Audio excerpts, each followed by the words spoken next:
വർധനവിന്റെ ചരിത്രം എടുത്ത് പരിശോധിച്ചു കഴിഞ്ഞാൽ UDFന്റെ കാലത്തെ വർദ്ധിപ്പിച്ച് 100 രൂപ മാത്രമാണ്. നിവൃത്തിയില്ലാതെ കിട്ടണം. നിലമ്പൂർ മാനവേദൻ ഹയർ സെക്കൻഡറി സ്കൂളിൽ നിന്നും ലാപ്ടോപ്പുകൾ മോഷണം പോയ സംഭവത്തിൽ പ്രായപൂർത്തിയാകാത്ത 5 വിദ്യാർത്ഥികൾ പിടിയിൽ. 2,80,000 രൂപയുടെ 4 ലാപ്ടോപ്പുകളാണ് മോഷണം പോയത്. കഴിഞ്ഞ ഏപ്രിൽ മാസത്തിലാണ് കേസിനാസ്പദമായ സംഭവം നടന്നത്. നിലമ്പൂർ മുനിസിപ്പാലിറ്റിയുടെ സ്മാർട്ട് ക്ലാസ് റൂം പ്രോജക്ടിന്റെ ഭാഗമായി നൽകിയ 12 ലാപ്ടോപ്പുകളിൽ 4 ലാപ്ടോപ്പുകളാണ് കമ്പ്യൂട്ടർ ലാബിൽ നിന്നും മോഷണം പോയത്.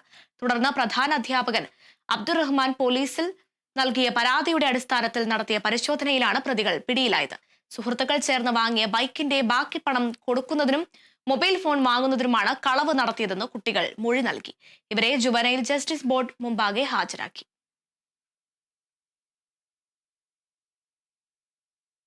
നിലമ്പൂർ വടപ്പുറം താളിപ്പൊയിലിൽ നിന്നും പോലീസ് പിടിച്ചെടുത്ത സിന്തറ്റിക് വിഭാഗത്തിൽപ്പെട്ട മയക്കുമരുന്ന്